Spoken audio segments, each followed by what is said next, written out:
ತಮ್ಮೆಲ್ಲರಿಗೂ ಕೂಡ ನಿಮ್ಮದೇ ಆಗಿರ್ತಕ್ಕಂಥ ಯೂಟ್ಯೂಬ್ ಚಾನಲ್ ಸ್ಟಡಿ ವಿತ್ ಪರಶುರಾಮ್ಗೆ ಸ್ವಾಗತವನ್ನು ಕೋರ್ತೀನಿ. ಸೊ ನನ್ನ ಚಾನಲ್ ಮೂಲಕ ತಮಗೆ 7, 8, 9, 10ನೇ ತರಗತಿಯ ಹಿಂದಿ ಮತ್ತು ಸಮಾಜ ವಿಜ್ಞಾನ ವಿಷಯದ ವಿಡಿಯೋಗಳು ಇದ್ದಾವೆ.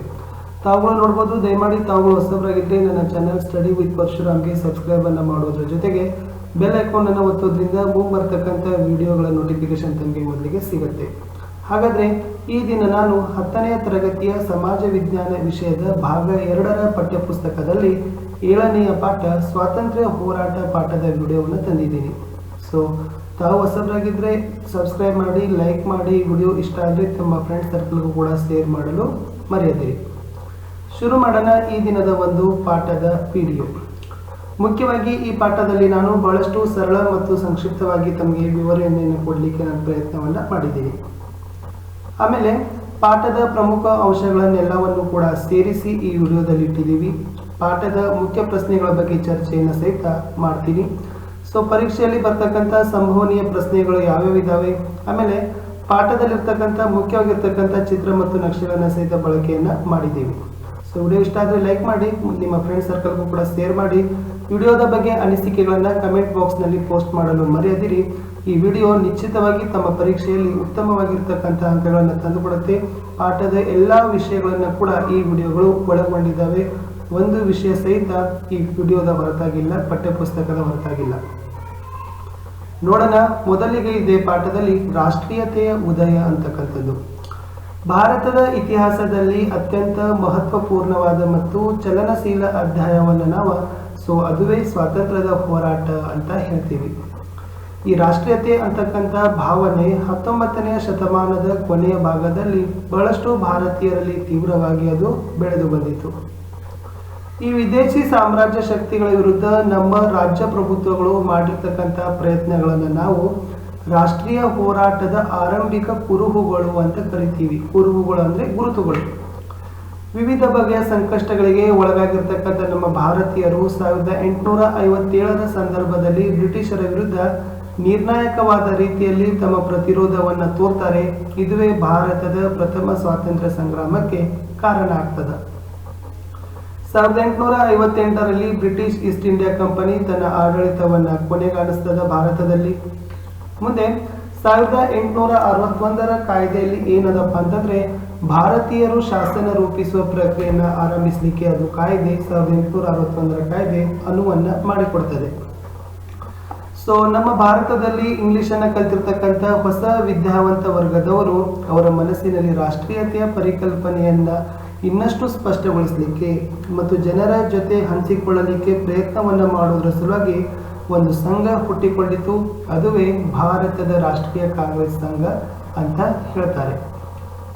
ಇನ್ನು ಮುಂದೆ ಭಾರತೀಯ ರಾಷ್ಟ್ರೀಯ ಕಾಂಗ್ರೆಸ್ ಸಂಘಟನೆ ಬಗ್ಗೆ ನೋಡೋದಾದ್ರೆ 1857ರ ದಂಗೆಯ ನಂತರ ಈ ರಾಷ್ಟ್ರೀಯತೆಯ ಭಾವನೆಗಾಗಿ ಬಹಳಷ್ಟು ಸಂಘ ಸಂಸ್ಥೆಗಳು ನಮ್ಮ ಭಾರತದಲ್ಲಿ ಉದಯಿಸಿದವು. ಅದರಲ್ಲಿ ಒಂದನೇದಾಗಿರ್ತಕ್ಕಂಥದ್ದು ದ ಹಿಂದೂ ಮೇಳ, ಎರಡನೇದು ದ ಈಸ್ಟ್ ಇಂಡಿಯನ್ ಅಸೋಸಿಯೇಷನ್, ಮೂರನೇದು ಪೂನಾ ಸಾರ್ವಜನಿಕ ಸಭಾ, ಆಮೇಲೆ ದ ಇಂಡಿಯನ್ ಅಸೋಸಿಯೇಷನ್. ಇವೆಲ್ಲ ಸಂಘಟನೆಗಳು ವಿದ್ಯಾವಂತ ಭಾರತೀಯರ ನೇತೃತ್ವದಲ್ಲಿ ಆರಂಭವಾದವು. 1857ರ ದಂಗೆಯ ನಂತರ ಒಂದು ಹೊಸ ರಾಜಕೀಯ ಪರ್ವವನ್ನೇ ಏನಾಯ್ತಪ್ಪ ಅಂತಂದ್ರೆ ಕಾಣಲಿಕ್ಕೆ ಪ್ರಾರಂಭ ಆಯಿತು. ಲಾರ್ಡ್ ಲಿಟ್ಟನ್ ಅಂತಕ್ಕಂಥ ಒಬ್ಬ ಗವರ್ನರ್ ಬರ್ತಾನೆ. ಲಾರ್ಡ್ ಲಿಟ್ಟನ್ ಅಂತಕ್ಕಂಥ ಬ್ರಿಟಿಷ್ ಸರ್ಕಾರದ ಅಧಿಕಾರಿ ಭಾರತೀಯರ ಪತ್ರಿಕಾ ಸ್ವಾತಂತ್ರ್ಯವನ್ನ ಮೊಟಕುಗೊಳಿಸಲಿಕ್ಕೆ ಒಂದು ಕಾಯ್ದೆಯನ್ನು ಜಾರಿ ಮಾಡ್ತಾನೆ. ಅದುವೇ ವರ್ನಾಕ್ಯುಲರ್ ಪ್ರೆಸ್ ಕಾಯ್ದೆ.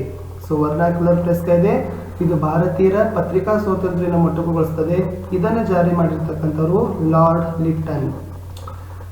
ಅದಕ್ಕಾಗಿ ಈ ಒಂದು ಪತ್ರಿಕಾ ಸ್ವಾತಂತ್ರ್ಯ ಮೊಟಕುಗೊಳಿಸಿರುವ ಕಾರಣಕ್ಕಾಗಿಯೇ ಕಾಂಗ್ರೆಸ್ ಅಂತಕ್ಕಂತಹ ಅನೇಕ ಸಂಘ ಸಂಸ್ಥೆಗಳು ಏನು ಮಾಡ್ತವಪ್ಪ ಅಂದ್ರೆ ಹುಟ್ಟಿಕೊಳ್ತವೆ, ಅದಕ್ಕೆ ವಿರೋಧವನ್ನ ಸಹಿತ ಮಾಡ್ತವೆ. ಭಾರತದ ರಾಷ್ಟ್ರೀಯ ಕಾಂಗ್ರೆಸ್ ಇದು ಡಿಸೆಂಬರ್ನಲ್ಲಿ 1885ರಲ್ಲಿ ಬಾಂಬೆಯಲ್ಲಿ ಹುಟ್ಟಿಕೊಳ್ತದ. ಈ ಭಾರತದ ರಾಷ್ಟ್ರೀಯ ಕಾಂಗ್ರೆಸ್ನ ಮೊದಲ ಅಧ್ಯಕ್ಷರೇ WC ಬ್ಯಾನರ್ಜಿ ಅವರು ಅಂತ ಕರಿತೀವಿ. ಈ ಭಾರತೀಯ ರಾಷ್ಟ್ರೀಯ ಕಾಂಗ್ರೆಸ್ನ ಸ್ಥಾಪನೆಗೆ ಬಹಳಷ್ಟು ಅವಿರತವಾಗಿ ಪ್ರಯತ್ನವನ್ನ ಮಾಡಿರ್ತಕ್ಕಂಥ ವ್ಯಕ್ತಿ A.O. ಹ್ಯೂಮ್ ಅವರು. ಮುಂದೆ ಈ ಭಾರತದ ರಾಷ್ಟ್ರೀಯ ಕಾಂಗ್ರೆಸ್ನ ಮುಖ್ಯವಾಗಿರ್ತಕ್ಕಂಥ ಉದ್ದೇಶ ರಾಷ್ಟ್ರೀಯ ಐಕ್ಯತೆಯನ್ನು ಸಾಧಿಸಬೇಕು ಮತ್ತು ಅದನ್ನು ಬೆಳೆಸಬೇಕಂತಕ್ಕಂಥದ್ದು. ಅದಕ್ಕಾಗಿ ಅದು ಏನು ಮಾಡ್ತದಪ್ಪ ಅಂದ್ರೆ ಬಾಂಬೆ, ಮದ್ರಾಸ್ ಮತ್ತು ಕಲ್ಕತ್ತಾದಲ್ಲಿ ಕೇಂದ್ರಗಳನ್ನು ಸ್ಥಾಪಿಸ್ತದ, ರಾಜಕೀಯ ನಾಯಕರನ್ನ ಭೇಟಿ ಮಾಡ್ತದ. ಆಮೇಲೆ ಸಾರ್ವಜನಿಕ ಹಿತಾಸಕ್ತಿ ವಿಷಯಗಳನ್ನು ಚರ್ಚೆ ಮಾಡಲಿಕ್ಕೆ ಈ ಭಾರತ ರಾಷ್ಟ್ರೀಯ ಕಾಂಗ್ರೆಸ್ನವರು ಒಂದು ವೇದಿಕೆಯನ್ನೇ ಹಾಕಿಕೊಡ್ತಾರೆ. ಇದೇ ಒಂದು ಭಾರತದ ರಾಷ್ಟ್ರೀಯ ಕಾಂಗ್ರೆಸ್ನಲ್ಲಿ 19ನೇ ಶತಮಾನದ ಕೊನೆಯ ಭಾಗದಲ್ಲಿ ಒಂದು ಭಿನ್ನಮತ ಕಾಣಿಸ್ತದೆ. ಸೊ ಭಿನ್ನಮತ ಕಾಣಿಸಿದ ನಂತರ ಎರಡು ಮುಖ್ಯ ಗುಂಪುಗಳಾಗ್ತವೆ. ಒಂದು ಮಂದಗಾಮಿಗಳು, ಎರಡು ತೀವ್ರಗಾಮಿಗಳು ಅಂತಕ್ಕಂಥ ಗುಂಪುಗಳು. ಇಲ್ಲಿ ಮಂದಗಾಮಿಗಳ ಬಗ್ಗೆ ನೋಡೋದಾದ್ರೆ, ಸೊ ಭಾರತದ ಕಾಂಗ್ರೆಸ್ ಸಂಸ್ಥೆ ಆರಂಭದ ಮೊದಲ 20 ವರ್ಷಗಳ ಕಾಲವನ್ನು ನಾವು ಮಂದಗಾಮಿಗಳ ಯುಗ ಅಂತ ಕರಿತೀವಿ. ಸೊ ಯಾವಾಗ 1885ರಲ್ಲಿ ಕಾಂಗ್ರೆಸ್ ಸ್ಥಾಪನೆ ಆಯಿತು. 1885ರಿಂದ ಹಿಡಿದು 1905ರ ನಡುವಿನ 20 ವರ್ಷಗಳ ಕಾಲದ ಸಮಯವೇ ಮಂದಗಾಮಿಗಳ ಯುಗ ಅಂತ ಹೇಳ್ತೀವಿ. ಹಾಗಾದ್ರೆ ಈ ಪ್ರಮುಖವಾಗಿ ಮಂದಗಾಮಿಗಳಲ್ಲಿ ಗುರುತಿಸಿಕೊಂಡಿರ್ತಕ್ಕಂಥ ನಾಯಕರಂದ್ರೆ WC ಬ್ಯಾನರ್ಜಿ ಅವರು, MG ರಾನಡೆ ಅವರು, ಸುರೇಂದ್ರನಾಥ್ ಬ್ಯಾನರ್ಜಿ ಅವರು ಮತ್ತು ದಾದಾಬಾಯಿ ನವರೋಜಿ. ಕಡೆಗೆ ಬರ್ತಕ್ಕಂಥವ್ರೆ ಗೋಪಾಲ್ ಕೃಷ್ಣ ಗೋಖಲೆ ಅವರು. ಈ ಚಿತ್ರದಲ್ಲಿ ಇರ್ತಕ್ಕಂಥವರೇ ದಾದಾಬಾಯಿ ನವರೋಜಿ. ಇವರು ಕೂಡ ಭಾರತದ ಪ್ರಮುಖ ಮಂದಗಾಮಿಗಳಲ್ಲಿ ಒಬ್ಬರಾಗಿದ್ದಾರೆ. ಇವರು ಗೋಪಾಲ್ ಕೃಷ್ಣ ಗೋಖಲೆ ಅವರು, ಇವರು ಕೂಡ ಮಂದಗಾಮಿ ನಾಯಕರಲ್ಲಿ ಒಂದು ಉತ್ತಮ ಶ್ರೇಷ್ಠವಾಗಿರ್ತಕ್ಕಂಥ ಸಾಲುಗಳಲ್ಲಿ ಸ್ಥಾನವನ್ನು ಪಡೆದುಕೊಂಡಿದ್ದಾರೆ. ದಾದಾಬಾಯಿ ನವರೋಜಿ ಅವರು ಮತ್ತು ಗೋಪಾಲ್ ಕೃಷ್ಣ ಗೋಖಲೆ ಅವರು. ಇಲ್ಲಿ ಈ ಮಂದಗಾಮಿಗಳ ಒಂದು ಮುಖ್ಯವಾಗಿರ್ತಕ್ಕಂಥ ಆಶಯ ಏನಾಗತ್ತಪ್ಪ ಅಂದ್ರೆ, ಇವರೆಲ್ಲರೂ ಕೂಡ ಬ್ರಿಟಿಷರ ಆಡಳಿತದಲ್ಲಿ ಆಳ್ವಿಕೆಯಲ್ಲಿ ನಂಬಿಕೆಯನ್ನ ಇಟ್ಟಿದ್ರು ಮತ್ತು ಬ್ರಿಟಿಷರ ನ್ಯಾಯದಾನದ ಪದ್ಧತಿಯಲ್ಲಿ ಕೂಡ ನಂಬಿಕೆಯನ್ನ ಇಟ್ಕೊಂಡಿದ್ರು ಮಂದಗಾಮಿಗಳು. ಇವರು ಆ ಒಂದು ಬ್ರಿಟಿಷರ ಸಂವಿಧಾನದ ಚೌಕಟ್ಟಿನ ಒಳಗಡೆನೆ ಪ್ರಾರ್ಥನೆ ಮತ್ತು ಮನವಿಗಳ ಮೂಲಕ ಇವ್ರು ಏನ್ ಮಾಡ್ತಾರಪ್ಪ ಅಂದ್ರೆ, ನಮ್ಮ ಜನರ ಒಂದು ಬೇಡಿಕೆಗಳನ್ನ ಆ ಬ್ರಿಟಿಷ್ ಸರ್ಕಾರದ ಮುಂದೆ ಇಡ್ತಿದ್ರು. ಹಾಗಾದ್ರೆ ಇವ್ರು ಯಾವೆಲ್ಲ ಮಂದಗಾಮಿಗಳು ಬೇಡಿಕೆಗಳನ್ನ ಇಡ್ತಿದ್ರು ಅನ್ನೋದಕ್ಕೆ, ಸೊ ಮೊದಲನೇದಾಗಿ ನಮ್ಮ ದೇಶದಲ್ಲಿರ್ತಕ್ಕಂಥ ಕೈಗಾರಿಕೆಗಳನ್ನ ಅಭಿವೃದ್ಧಿ ಮಾಡಬೇಕು. ನಮ್ಮ ದೇಶದಲ್ಲಿ ಏನು ಒಂದು ಸೈನಿಕ ವೆಚ್ಚವನ್ನ ಮಾಡ್ತಾ ಇದ್ದಾರಲ್ಲ, ಆ ಸೈನಿಕರ ವೆಚ್ಚವನ್ನ ಕಡಿಮೆ ಮಾಡ್ತಕ್ಕಂಥದ್ದು. ನಮ್ಮ ದೇಶದ ವಾಸಿಗಳಿಗೆ, ಭಾರತೀಯರಿಗೆ ಉತ್ತಮ ಶಿಕ್ಷಣ ಕೊಡ್ತಕ್ಕಂಥ ವ್ಯವಸ್ಥೆ. ಆಮೇಲೆ ನಮ್ಮ ದೇಶದಲ್ಲಿ ತಲೆದೋರಿರ್ತಕ್ಕಂಥ ಬಡತನದ ಬಗ್ಗೆ ಅಧ್ಯಯನ ಮಾಡಬೇಕು ಮತ್ತು ಬಡತನದ ಅಧ್ಯಯನಕ್ಕಿರ್ತಕ್ಕಂಥ ಪರಿಹಾರ ಕಾರ್ಯಕ್ರಮಗಳನ್ನ ಬ್ರಿಟಿಷ್ ಸರ್ಕಾರ ಕೈಗೊಳ್ಳಬೇಕು ಅಂತಕ್ಕಂಥ ಒತ್ತಾಯಿಸೋದು. ಇವೆಲ್ಲವುಗಳು ಕೂಡ ಮಂದಗಾಮಿಗಳ ಒಂದು ಮುಖ್ಯ ಬೇಡಿಕೆ ಆಗಿತ್ತು. ಮುಂದಿನ ಒಂದು ವಿಷಯ ಇದೆ, ಭಾರತದಲ್ಲಿ ಬ್ರಿಟಿಷ್ ಆಳ್ವಿಕೆಯ ದುಷ್ಪರಿಣಾಮಗಳನ್ನ ಮೊಟ್ಟ ಮೊದಲು ಅಧ್ಯಯನವನ್ನ ಮಾಡಿರ್ತಕ್ಕಂಥ ಕೀರ್ತಿ ಈ ಮಂದಗಾಮಿಗಳಿಗೆ ಏನಾಗತ್ತಪ್ಪ ಅಂದ್ರೆ ಹೋಗ್ತದ. ಸಂಪತ್ತಿನ ಸೋರಿಕೆ ಸಿದ್ಧಾಂತ ಅಂತ ಒಂದು ಬರುತ್ತೆ. ಸಂಪತ್ತಿನ ಸೋರುವಿಕೆ ಸಿದ್ಧಾಂತ, ಡ್ರೇನ್ ಥಿಯರಿ ಅಂತ ಕರಿತೀವಿ. ಇದೇನಂದ್ರೆ ಭಾರತದ ಸಂಪತ್ತು ಯಾವ ರೀತಿಯಲ್ಲಿ ಇಂಗ್ಲೆಂಡ್ಗೆ ಸೋರಿ ಹೋಗ್ತಾ ಇದೆ ಅಂತಕ್ಕಂಥ ಅಂಕಿ ಅಂಶಗಳೊಂದಿಗೆ ಒಂದು ಸಿದ್ಧಾಂತವನ್ನು ವಿವರಿಸ್ತಾರೆ.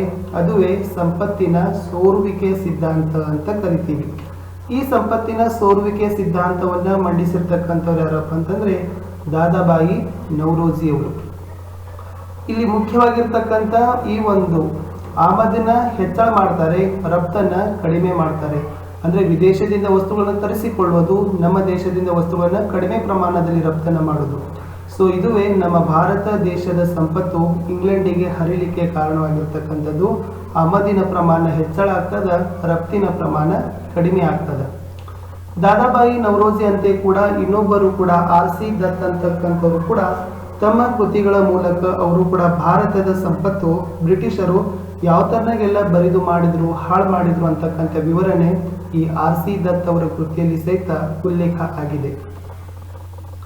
ಮಂದಗಾಮಿಗಳ ಕಾಲವನ್ನ ಅದಕ್ಕಿರ್ತಕ್ಕಂಥ ಇನ್ನೊಂದು ಹೆಸರು ಉದಾರ ರಾಷ್ಟ್ರವಾದದ ಕಾಲ ಅಂತ ಕರಿತೀವಿ. ಲಿಬರಲ್ ನ್ಯಾಷನಲಿಸಮ್ ಅಂತ ಕೂಡ ಉದಾರ ರಾಷ್ಟ್ರವಾದದ ಕಾಲ, ಮಂದಗಾಮಿಗಳ ಕಾಲಕ್ಕಿರ್ತಕ್ಕಂಥ ಇನ್ನೊಂದು ಹೆಸರದು. ಹೇಳಿದ್ದೀವಿ, ಭಾರತದ ರಾಷ್ಟ್ರೀಯ ಕಾಂಗ್ರೆಸ್ ಸ್ಥಾಪನೆಯಾದ ಮೊದಲ 20 ವರ್ಷಗಳ ಸಮಯ ಅಂದ್ರೆ 1885ರಿಂದ ಹಿಡಿದು 1905ರ ನಡುವಿನ ಕಾಲಘಟ್ಟವೇ ಅದು ಮಂದಗಾಮಿಗಳ ಯುಗದ ಕಾಲಘಟ್ಟ ಆಗಿತ್ತು. ಇನ್ನು ತೀವ್ರವಾದಿಗಳ ಬಗ್ಗೆ ನೋಡೋದಾದ್ರೆ, ಮಂದಗಾಮಿಗಳ ಮೃದು ಧೋರಣೆಯನ್ನ ಟೀಕೆ ಮಾಡ್ತಾರೆ. ತೀವ್ರವಾದ ನಿಲುವನ್ನು ಪ್ರತಿಪಾದಿಸ್ತಕ್ಕಂಥ ಬಣವನ್ನ ನಾವು ತೀವ್ರವಾದಿಗಳು ಅಂತ ಹೇಳ್ತೀವಿ. ಇಲ್ಲಿ ಮಂದಗಾಮಿಗಳಿದಾರಲ್ಲ ಅವರನ್ನ ರಾಜಕೀಯ ಭಿಕ್ಷುಕರು ಅಂತ ಉಲ್ಲೇಖ ಮಾಡ್ತಾರೆ. ತೀವ್ರವಾದಿಗಳಲ್ಲಿ ಪ್ರಮುಖವಾಗಿ ಹೆಸರನ್ನ ಮಾಡಿರ್ತಕ್ಕಂಥವ್ರು ಅರಬಿಂದೋ ಘೋಷ್ ಆಗಿರ್ಬೋದು, ಬಿಪಿನ್ ಚಂದ್ರ ಪಾಲ್ ಆಗಿರ್ಬೋದು, ಲಾಲಾ ಲಜಪತ್ ರಾಯ್ ಆಗಿರ್ಬೋದು ಮತ್ತು ಬಾಲ್ ಗಂಗಾಧರ್ ತಿಲಕ್ ತೀವ್ರವಾದಿಗಳ ಬಣದ ಪ್ರಮುಖವಾಗಿರ್ತಕ್ಕಂಥ ನಾಯಕರು ಆಗಿದ್ರು.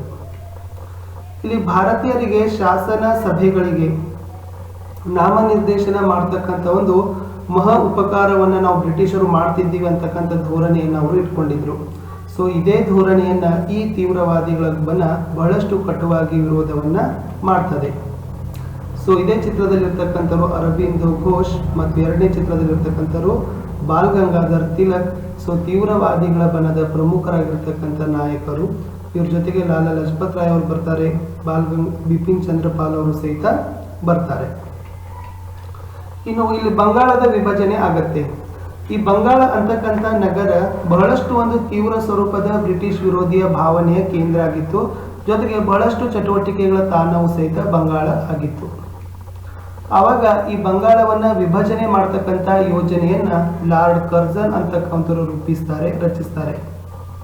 ಅವರು ಒಂದು ಜನಗಣತಿ ವರದಿಯನ್ನು ತರಿಸ್ಕೊಳ್ತಾರೆ. ಆ ಜನಗಣತಿ ವರದಿಯವರ ಒಂದು ಆಧಾರದ ಮೇಲೆ ಅದರ ಬಹಳಷ್ಟು ಭೌಗೋಳಿಕ ವಿಶಾಲತೆ ಇದೆ ಅಂತ ತಿಳ್ಕೊಂಡು ಒಂದು ನೆಪವನ್ನ ಮಾಡಿ 1905ರಲ್ಲಿ ಬಂಗಾಳವನ್ನ ವಿಭಜನೆಯನ್ನ ಮಾಡ್ತಾರೆ ಲಾರ್ಡ್ ಕರ್ಜನ್ ಅವರು. ಆದರೆ ಅದರ ಮುಖ್ಯ ಉದ್ದೇಶವೇ ಬೇರೆ ಆಗಿತ್ತು. ಲಾರ್ಡ್ ಕರ್ಜನ್ ಬಂಗಾಳವನ್ನ ವಿಭಜನೆ ಮಾಡ್ಲಿಕ್ಕೆ ಇರ್ತಕ್ಕಂಥ ಮೊದಲ ಉದ್ದೇಶ ಅಲ್ಲಿ ಇರ್ತಕ್ಕಂಥ ವಿವಿಧ ಸಮುದಾಯಗಳ ನಡುವೆ ಜಗಳವನ್ನ ಕಂದಕವನ್ನ ಉಂಟು ಮಾಡೋದು. ಆಮೇಲೆ ತೀವ್ರತರದಲ್ಲಿ ಭಾರತದ ಸ್ವಾತಂತ್ರ್ಯ ಹೋರಾಟ ಹಬ್ಬುತ್ತಿತ್ತು. ಆ ಸ್ವಾತಂತ್ರ್ಯದ ತೀವ್ರತೆಯನ್ನು ಏನ್ ಮಾಡ್ಬೇಕಪ್ಪ ಅಂದ್ರೆ ಕುಗ್ಗಿಸ್ಬೇಕು, ಕಡಿಮೆ ಮಾಡ್ತಕ್ಕಂಥ ಉದ್ದೇಶದಿಂದ ಲಾರ್ಡ್ ಕರ್ಜನ್ 1905ರಲ್ಲಿ ಬಂಗಾಳವನ್ನು ವಿಭಜನೆಯನ್ನ ಮಾಡ್ತಾನೆ. ಇನ್ನು ಇಲ್ಲಿ ಬಂಗಾಳಿ ಭಾಷೆ ಬರುತ್ತೆ ಬಂಗಾಳ ಪ್ರಾಂತ್ಯದಲ್ಲಿ. ಈ ಬಂಗಾಳಿ ಭಾಷೆ ಮುಖ್ಯವಾಗಿ ಹಿಂದೂ ಮತ್ತು ಮುಸ್ಲಿಂ ಎರಡೂ ಸಮುದಾಯವನ್ನ ಕೂಡಿಸ್ತಕ್ಕಂಥ ಒಂದು ಕೆಲಸ ಬಹಳಷ್ಟು ಪರಿಣಾಮಕಾರಿಯಾಗಿ ಮಾಡುತ್ತೆ ಬಂಗಾಳಿ ಭಾಷೆ. ಒಂದು ಹಬ್ಬ ಇದೆ ರಕ್ಷಾಬಂಧನ. ಇದು ಕೂಡ ರಕ್ಷಾಬಂಧನ ಹಬ್ಬ ಹಿಂದೂ ಮತ್ತು ಮುಸ್ಲಿಂ ಸಮುದಾಯದ ನಡುವೆ ಒಂದು ಭಾವೈಕ್ಯತೆ ಕೊಂಡಿಯಾಗಿ ಕೆಲಸವನ್ನ ನಿರ್ವಹಿಸಿತು.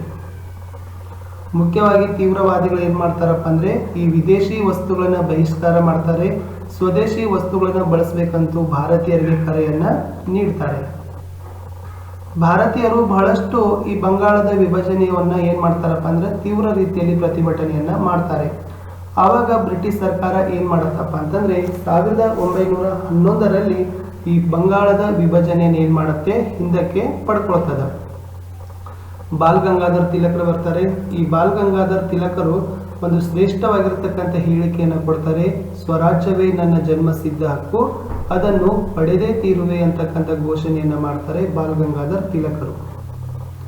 ಈ ತೀವ್ರವಾದಿಗಳ ಬಣದ ಮುಖ್ಯವಾಗಿರ್ತಕ್ಕಂಥ ಗುರಿ ಸಂಪೂರ್ಣವಾಗಿರ್ತಕ್ಕಂಥ ಸ್ವರಾಜ್ಯವನ್ನ ಪಡೆಯುವುದು. ಪೂರ್ಣ ಸ್ವಾತಂತ್ರ್ಯ ನಮಗೆ ಬೇಕೇ ಬೇಕು ಅಂತಕ್ಕಂಥ ಹಠ ಈ ತೀವ್ರವಾದಿಗಳಲ್ಲಿ ಇತ್ತು. ತಿಲಕರು ಮುಖ್ಯವಾಗಿ 2 ಹಬ್ಬಗಳನ್ನ ಹೇಳ್ತಾರೆ ಅಲ್ಲಿ. ಒಂದೇದು ಗಣೇಶ ಹಬ್ಬ, ಶಿವಾಜಿ ಹಬ್ಬ ಮತ್ತು ದುರ್ಗಾ ಉತ್ಸವ ಸಹಿತ ಇದೆ. ಸೊ ಇವುಗಳನ್ನ ಮಾಡೋದ್ರ ಮೂಲಕ ಜನರಲ್ಲಿ ರಾಷ್ಟ್ರೀಯತೆಯನ್ನ ಏನ್ ಮಾಡ್ತಾರಪ್ಪ ಅಂದ್ರೆ ಪ್ರಚೋದನೆಯನ್ನ ಮಾಡ್ತಾರೆ. ಗಣೇಶ ಹಬ್ಬ ಮತ್ತು ಶಿವಾಜಿ ಉತ್ಸವವನ್ನ ಆಚರಿಸುವುದರ ಮೂಲಕ. ಆಮೇಲೆ 1906ರಲ್ಲಿ ಮುಸ್ಲಿಂ ಅಸ್ಮಿತೆಯನ್ನ ರೂಪಿಸಿಕೊಳ್ಳುವ ಸಲುವಾಗಿ ಈ ಮುಸ್ಲಿಂ ಲೀಗ್ ಸಹಿತ ಏನಾಗತ್ತಪ್ಪ ಅಂದ್ರೆ ಉದಯ ಆಗ್ತದೆ. ತಿಲಕರು ಮುಖ್ಯವಾಗಿ 2 ಪತ್ರಿಕೆಗಳನ್ನು ಬರೆದಿದ್ದಾರೆ. ಒಂದೇದು ಮರಾಠಿ ಭಾಷೆಯಲ್ಲಿ ಕೇಸರಿ ಅಂತ ಇದ್ರೆ, ಇಂಗ್ಲಿಷ್ ಭಾಷೆಯಲ್ಲಿ ಅವರು ಮರಾಠಿ ಅಂತಕ್ಕಂಥ ಒಂದು ಏನ್ ಮಾಡಿದಾರಪ್ಪ ಮರಾಠ ಅಂತಕ್ಕಂಥ ಪತ್ರಿಕೆಯನ್ನು ಪ್ರಾರಂಭ ಮಾಡ್ತಾರೆ. ಇದು ಇವೆರಡನ್ನ ಬ್ರಿಟಿಷರ ವಿರುದ್ಧದ ಹೋರಾಟಕ್ಕೆ ಬಹಳಷ್ಟು ಪರಿಣಾಮಕಾರಿಯಾಗಿ ಬಳಸ್ಕೋತಾರೆ, ಕೇಸರಿ ಮತ್ತು ಮರಾಠ ಪತ್ರಿಕೆಗಳು. ಆಮೇಲೆ ಅವ್ರಿಗೆ ಜೈಲಿಗೆ ಹಾಕ್ತಾರೆ. ಜೈಲಿಗೆ ಹಾಕಿದ ನಂತರ ಜೈಲಿನಲ್ಲೇ ಇದ್ದುಕೊಂಡು ಗೀತಾ ರಹಸ್ಯ ಅಂತಕ್ಕಂಥ ಗ್ರಂಥವನ್ನ ಸಹಿತ ಬರೀತಾರೆ. ಈ ಗೀತಾ ರಹಸ್ಯ ಅಂತಕ್ಕಂಥ ಗ್ರಂಥ ಸಹಿತ ಈ ಸ್ವಾತಂತ್ರ್ಯ ಹೋರಾಟದ ತೀವ್ರತೆಯನ್ನು ಹೆಚ್ಚಿಸಲಿಕ್ಕೆ ಕೂಡ ಇದು ಕೂಡ ಕೆಲಸವನ್ನ ಮಾಡ್ತದ. ಇನ್ನು ಕ್ರಾಂತಿಕಾರಿಗಳು ಬರ್ತಾರೆ. ಸೊ ಮುಖ್ಯವಾಗಿ ಕ್ರಾಂತಿಕಾರಿಗಳಂತ ಏನಪ್ಪಾ ಅಂದ್ರೆ ಹಿಂಸಾತ್ಮಕ ಮಾರ್ಗವನ್ನ ಅನುಸರಿಸಬೇಕು, ಬ್ರಿಟಿಷರನ್ನ ಭಾರತದಿಂದ ಓಡಿಸ್ಬೇಕಂತಕ್ಕಂಥ ನಂಬಿದ್ರು. ಬೇರೆ ಬೇರೆ ದೇಶದಲ್ಲಿ ಗುಪ್ತ ಸಂಘಟನೆಗಳು ಹುಟ್ಕೋತಾವೆ. ಇಂಗ್ಲೆಂಡ್ ನಲ್ಲಿ ಲೋಟಸ್ ಮತ್ತು ಡಾಗರ್ ಅಂತಕ್ಕಂಥ ಗುಪ್ತ ಸಂಘಟನೆ ಹುಟ್ಕೊಂಡ್ರೆ, ಅಮೆರಿಕದಲ್ಲಿ ಹುಟ್ಟಿಕೊಂಡಿರ್ತಕ್ಕಂಥ ಒಂದು ಕ್ರಾಂತಿಕಾರಿ ಸಂಘಟನೆ ಗದ್ ಅಂತಕ್ಕಂಥದ್ದು. ಭಾರತದಲ್ಲಿನೂ ಕೂಡ 2 ಸಂಘಟನೆಗಳು ಉತ್ಪತ್ತಿ ಆಗ್ತವೆ. ರಹಸ್ಯ ಸಂಘಟನೆಗಳು, ಒಂದು ಅನುಶೀಲನ ಸಮಿತಿ, ಇನ್ನೊಂದು ಅಭಿನವ ಭಾರತ ಅಂತಕ್ಕಂಥದ್ದು. ಈ ಕ್ರಾಂತಿಕಾರಿಗಳನ್ನ ಏನ್ ಮಾಡ್ತಾರಪ್ಪ ಅಂದ್ರೆ ಬ್ರಿಟಿಷರು ಕೊಲೆ ಸಂಚಿನ ಆರೋಪದ ಮೇಲೆ ಅವರನ್ನ ಬಂಧಿಸ್ತಾರೆ. ಅವರನ್ನ ತಪ್ಪಿತಸ್ಥರನ್ನಾಗಿ ಗುರುತಿಸಿ ಅವರಿಗೆ ಜೀವಾವಧಿ ಶಿಕ್ಷೆಯನ್ನು ನೀಡಲಿಕ್ಕೆ ಪ್ರಾರಂಭವನ್ನು ಮಾಡ್ತಾರೆ. ಬಹಳಷ್ಟು ಸಂದರ್ಭದಲ್ಲಿ ಅನೇಕರನ್ನ ಗಲ್ಲಿಗೆ ಕೂಡ ಏನ್ ಮಾಡಿದಾರಪ್ಪ ಅಂದ್ರೆ ಏರಿಸಿದ್ದಾರೆ. ಮುಖ್ಯ ಕ್ರಾಂತಿಕಾರಿಗಳು ಬರ್ತಾರೆ: ಭಗತ್ ಸಿಂಗ್, ಚಂದ್ರಶೇಖರ್ ಆಜಾದ್, ವಿ.ಡಿ. ಸಾವರ್ಕರ್. ಸೊ ಇಲ್ಲಿ ಭಗತ್ ಸಿಂಗ್ ಇದೆ, ಆಮೇಲೆ ಚಂದ್ರಶೇಖರ್ ಆಜಾದ್ ಅವರಿದ್ದಾರೆ, ವಿ.ಡಿ. ಸಾವರ್ಕರ್. ಇವರೆಲ್ಲರೂ ಕೂಡ ಕ್ರಾಂತಿಕಾರಿಗಳು, ಭಾರತದ ಒಂದು ಸ್ವಾತಂತ್ರ್ಯ ಹೋರಾಟದಲ್ಲಿ ಕೆಲಸವನ್ನ ಮಾಡಿರ್ತಕ್ಕಂಥವ್ರು. ಇನ್ನು ಕ್ರಾಂತಿಕಾರಿಗಳ ತ್ವರಿತ ಸ್ವಾತಂತ್ರ್ಯದ ಕನಸು ನನಸಾಗೋದಿಲ್ಲ. ಅವ್ರದ್ದು ಒಂದು ಬರೀ ನಮಗೆ ಬೇಗನೆ ಸ್ವಾತಂತ್ರ್ಯ ಬೇಕಂತಕ್ಕಂಥ ಕನಸಿತ್ತು, ಅದು ನನಸಾಗಲಿಲ್ಲ. ಆದರೂ ಕೂಡ ಕ್ರಾಂತಿಕಾರಿಗಳ ಒಂದು ರಾಷ್ಟ್ರೀಯ ಆಂದೋಲನಕ್ಕೆ ಕೊಟ್ಟಿರ್ತಕ್ಕಂಥ ಕೊಡುಗೆ ಅದು ನಿಜಕ್ಕೂ ಕೂಡ ಸ್ಫೂರ್ತಿಯಾಗಿದೆ. ಅರವಿಂದ್ ಘೋಷ್ ಅಂತಕ್ಕಂಥ ತೀವ್ರವಾದಿಗಳು ಕ್ರಾಂತಿಕಾರಿಗಳಾಗ್ತಾರೆ, ಹೋರಾಟವನ್ನು ಮುಂದುವರಿಸ್ತಾರೆ. ಹೀಗೆ ವಿವಿಧ ಹಂತಗಳಲ್ಲಿ ಏನಾಗತ್ತಪ್ಪ ಅಂದ್ರೆ ಭಾರತದ ಸ್ವಾತಂತ್ರ್ಯ ಹೋರಾಟ ನಡೀತದೆ. ಇಷ್ಟಿತ್ತು ಈ ಪಾಠದಲ್ಲಿ ತಾವು ಮುಖ್ಯವಾಗಿ ನೆನಪಿನಲ್ಲಿಟ್ಕೊಳ್ತಕ್ಕಂಥ ವಿಷಯ ಅಂತ ಹೇಳ್ತೀವಿ. ಸಂಪತ್ತಿನ ಸೋರಿಕೆ ಸಿದ್ಧಾಂತ ಬಗ್ಗೆ ನೆನಪಿನಿಟ್ಕೊಳ್ಳಿ. ಮಂದಗಾಮಿಗಳ ಬೇಡಿಕೆಗಳ ಬಗ್ಗೆ ನೆನಪಿಟ್ಕೊಳ್ಳಿ. ಮಂದಗಾಮಿಗಳು ಯಾರು, ಕ್ರಾಂತಿಕಾರಿಗಳು ಯಾರು ಅಂತಕ್ಕಂಥ ನೆನಪಿಟ್ಕೊಳ್ಳಿ. ಸ್ವಾತಂತ್ರ್ಯ ಚಳುವಳಿಯಲ್ಲಿ ಬಾಲಗಂಗಾಧರ ತಿಲಕರ ಪಾತ್ರವನ್ನು ನಾವು ಏನ್ ಮಾಡ್ಬೇಕಪ್ಪ ಅಂದ್ರೆ ನೆನಪಿನಲ್ಲಿಟ್ಕೊಳ್ಳಿ. ಇವೇ ಮುಖ್ಯವಾಗಿರ್ತಕ್ಕಂಥ ಒಂದು ಪಾಠದಲ್ಲಿರ್ತಕ್ಕಂಥ ಬಿಂದುಗಳಾಗಿದ್ದವು. ಸಿಗುವ ಇನ್ನೊಂದು ಹೊಸ ಪಾಠದಲ್ಲಿ. ವಿಡಿಯೋ ಇಷ್ಟ ಆದರೆ ಒಂದು ಲೈಕ್ ಕೊಡಿ, ತಮ್ಮ ಫ್ರೆಂಡ್ಸ್ ಸರ್ಕಲ್ಗೂ ಕೂಡ ಶೇರ್ ಮಾಡಲು ಮರೆಯದಿರಿ.